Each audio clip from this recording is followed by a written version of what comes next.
Number 1 channel के number 1 show कच्चा चिट्ठा में आप सभी का स्वागत है। आपके साथ मैं हूं सबीना तामंग देशमुख। कच्चा चिट्ठा में बात उस खबर की जिसमें इजराइल को बड़ा झटका लग सकता है। 1.5 महीने से चल रहे महायुद्ध में अब वो हुआ है जिसका हमास बेसब्री से इंतजार कर रहा था। इजराइल और हमास 4 दिन के सीज फायर पर राजी हो चुके हैं।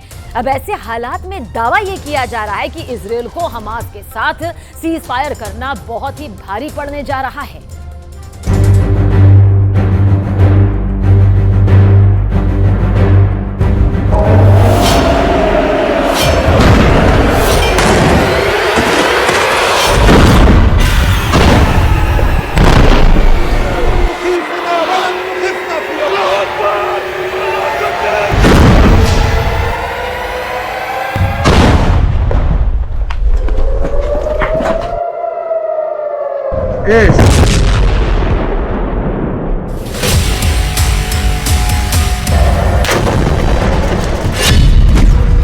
गाजा युद्ध में पहली बार जीता हमास।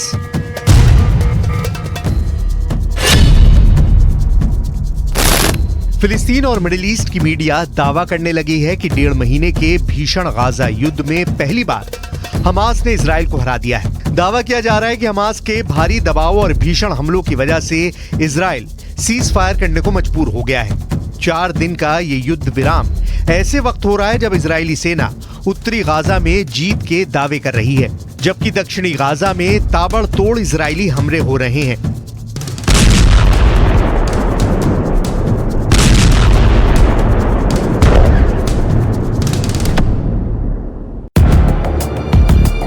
दक्षिणी गाजा का खान यूनिस शहर इजरायली हमलों से बुरी तरह से तबाह हुआ है। ऐसे वक्त में इजराइल हमास के साथ सीज फायर को क्यों तैयार हुआ, इस पर पूरी दुनिया में खलबली मची हुई है। दावा तो यहां तक किया जा रहा है कि हमास चीफ इस्माइल हानिया और हमास के टॉप कमांडर और नेता याहिया सिनवार ने अपनी शर्तों पर इजराइल को सीज फायर करने के लिए झुका दिया है। प्रधानमंत्री नेतन्याहू और उनकी युद्ध सरकार में शामिल कई मंत्री इस फैसले से बेहद नाराज हैं। फिलहाल सीज फायर के बहाने हमास को मिले 4 दिन इजराइल पर बहुत भारी पड़ सकते हैं।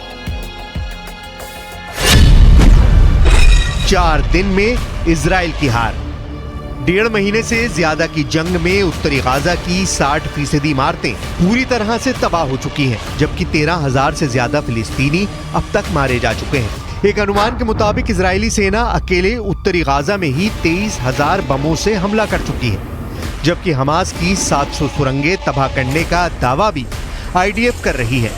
लगभग 18,000 ठिकाने हमास के तबाह करने का दावा इजराइल का रक्षा मंत्रालय कर चुका है। ऐसे हालात में क्या इस दावे पर यकीन किया जा सकता है कि 200 से ज्यादा बंधकों को बचाने के लिए इजराइल ने हमास के साथ सीज फायर पर समझौता किया है, जबकि खुद प्रधानमंत्री नेतन्याहू कह चुके हैं कि हम हमास के साथ किसी भी तरह का समझौता नहीं करेंगे और ना ही पूर्ण युद्ध विराम करेंगे। अगर इजराइल ऐसा करेगा तो यह हमास के सामने सरेंडर करने जैसा होगा, आतंकवादियों के सामने हार मानने जैसा होगा। तो फिर इजराइल हमास के साथ 4 दिन के सीज फायर पर तैयार क्यों हुआ है? जरा इस पेचीदा पहली को भी समझ लीजिए और इजराइल की चाल को भी समझ लीजिए। इजराइल के प्रधानमंत्री बेंयामिन नेतन्याहू ने ऐलान कर दिया है कि भले ही दुनिया भर की मीडिया सीज फायर पर बढ़-चढ़ कर दावे करे, लेकिन यह बिल्कुल साफ है कि युद्ध नहीं रुकेगा, हमले नहीं रुकेंगे। सीज फायर का मतलब युद्ध रोकना नहीं है, बल्कि बंधकों की रिहाई के लिए एक रास्ता निकालना भर है। इधर कुछ मीडिया रिपोर्ट्स में दावा किया गया है कि इजराइल ने बेहद चालाकी से 4 दिन का वक्त सीज फायर के नाम पर ले लिया है, क्योंकि उत्तरी गाजा के बीचों बीच हमास के लड़ाके इजरायली सेना के टैंकों और पैदल सेना पर भीषण हमले कर रहे हैं। इजरायली सेना समझ नहीं पा रही है कि आखिर हमास इजराइल के इतने भीषण हमलों के बावजूद इजरायली सेना पर हमले कैसे कर रहा है। कुछ रिपोर्ट्स के मुताबिक इजरायली सेना उत्तरी गाजा में फिलिस्तीनी आतंकवादी समूह अल कुद्स ब्रिगेड को पूरी तरह से खत्म करना चाहती है, क्योंकि अल कुद्स ब्रिगेड ने उत्तरी गाजा में इजरायली टैंकों को तबाह करके रख दिया है। अल कुद्स ब्रिगेड इजराइल के 50 से ज्यादा टैंकों को तबाह करने का दावा कर रही है। अभी तक गाजा युद्ध में इजराइल के 70 से ज्यादा सैनिक मारे जा चुके हैं, जिनमें कई कमांडर लेवल के अफसर हैं। अल कुद्स ब्रिगेड के लड़ाके आईडीएफ टैंकों पर बेधड़क रॉकेट लॉन्चर से हमले कर रहे हैं।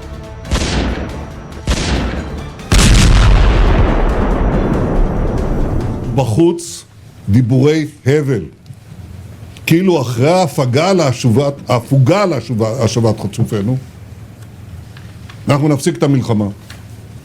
אז אני מבקש להבהיר, אנחנו במלחמה, ונמשיך במלחמה. נמשיך במלחמה עד שנשיג את כל היעדים שלנו.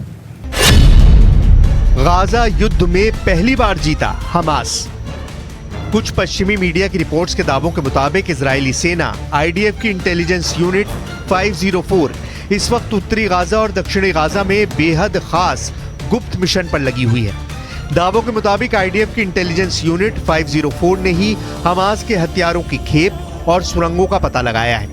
दावा तो यहां तक किया गया है कि दुश्मनों से बचाने में मुसाद और शिन बेट के अलावा 504 यूनिट का भी बड़ा योगदान सामने आया है। इजराइल की सीक्रेट फोर्स 504 एक्टिव इस वक्त बेहद एक्टिव है। 1.5 महीने से ज्यादा की जंग में हमास के कम से कम 300 लड़ाकों को आईडीएफ की इंटेलिजेंस यूनिट 504 ने पकड़ा है और उनसे पूछताछ में कई राज खोज निकाले हैं। इंटेलिजेंस यूनिट 504 ने हमास लड़ाकों से गाजा में उनके ठिकाने, अस्पतालों में कमांड सेंटर से लेकर हमास की अगली रणनीति तक का पता लगा लिया है, जिसके बाद से इजराइल ने हमास के साथ सीज फायर का फैसला लिया है ताकि हमास के लड़ाकों से मिली बेहद खास जानकारी के आधार पर इजराइल नए सिरे से उत्तरी और दक्षिणी गाजा में प्रचंड हमले कर सके।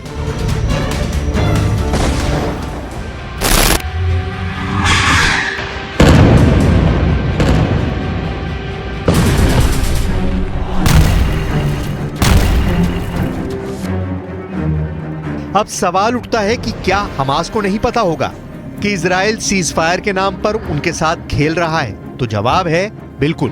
हमास के टॉप नेता और कमांडर सभी को पता है कि इजराइल सीज फायर की आड़ में गाजा में बहुत कुछ खेला कर सकता है, लेकिन हमास भी चाहता है कि अगर 4 दिन तक इजराइल के हमले हमास के ऊपर नहीं होंगे तो वो इस वक्त में इजरायली सेना पर नए सिरे से हमले करने के लिए अच्छी तैयारी कर सकता है। कतर में बैठे हमास चीफ इस्माइल हानिया और खुफिया ठिकाने पर छिपे हमास के टॉप नेता याहिया सिनवार सीज फायर के जरिए इजराइल के साथ जंग का सबसे बड़ा जुआ खेल रहे हैं। देखिए 4 दिन के सीज फायर में क्या तय हुआ है और सीज फायर के पीछे कौन कौन से देश शामिल हैं। हमास और इजराइल के बीच सीज फायर डील को मंजूरी मिल चुकी है। इजरायली कैबिनेट ने हमास के साथ डील को मंजूरी दे दी है। 4 दिन के लिए बंद हुए इजराइल हमास की जंग में 30 बच्चों समेत 50 बंधकों की होगी रिहाई, जबकि 300 तक फिलिस्तीनी कैदी भी इजराइल छोड़ेगा। इजराइल अपने बंधकों को छुड़ाने के लिए कई तरह की शर्तों पर सहमत हो गया है। हमास के नेता याहिया सिनवार की ओर से रखी गई शर्त को भी इजराइल मानने को तैयार हो गया है। इस शर्त के मुताबिक युद्ध विराम के हर दिन 6 घंटे के लिए गाजा हवाई क्षेत्र में इजरायली ड्रोन नहीं उड़ेंगे। इसका कारण है कि इजराइल बंधकों की लोकेशन ना जान सके। हमास हर दिन 10 इजरायली बंधकों को छोड़ेगा। इस पीस डील को मुकाम पर पहुंचाने में कतर, मिस्र के अलावा तुर्की ने भी अहम भूमिका निभाई है। तुर्की कुछ मुस्लिम देशों के सीनियर अधिकारियों को मिलाकर बने ग्रुप में सक्रियता से काम कर रहा था। ये ग्रुप इजराइल हमास में सीज फायर के लिए सुरक्षा परिषद के स्थायी सदस्यों और दूसरे अहम देशों से बात कर रहा था। इस ग्रुप में तुर्की, कतर, मिस्र, जॉर्डन, नाइजीरिया, सऊदी अरब, इंडोनेशिया, फिलिस्तीन के विदेश मंत्री और प्रतिनिधि शामिल हैं।